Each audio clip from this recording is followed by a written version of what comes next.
Britain today began an official investigation into the phone hacking scandal. One by one, victims told how their right to privacy was violated by tabloid reporters in search of a scoop. Mark Phillips is in London. Parents of a murdered daughter who were deceived into thinking she was still alive. The first of a parade of celebrities furious over how tabloid newspapers have invaded their private lives.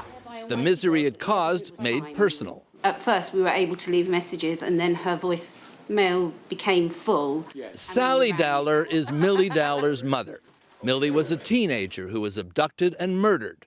But because a newspaper, the News of the World, was illegally hacking into her cell phone and listening to and deleting voicemails of those trying to find her, her parents reached the cruel impression she was still alive. I rang her phone and it clicked through onto her voicemail, so I heard her voice. Yes. And it was just like a jump.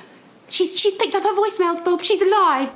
The hurt caused to the Dowler family was always at the center of the national outrage the phone hacking scandal here caused. Now that hurt has a face and a voice. A family already in anguish being toyed with for the sake of an already tragic story.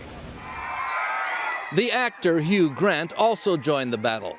He's become a poster boy for the Hacked Off campaign, calling Britain's tabloid press a privacy invasion industry. When the story has been obtained by hacking the phone of a murdered schoolgirl, I find that cowardly and bullying and shocking.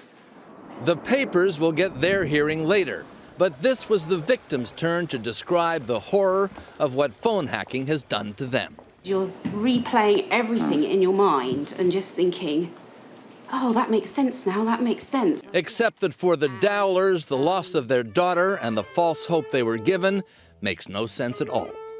Mark Phillips, CBS News, London. Rupert Murdoch's News of the World newspaper is now closed. It was accused of intercepting the voicemail messages of more than 6,000 people. More than a dozen journalists from the paper have been arrested.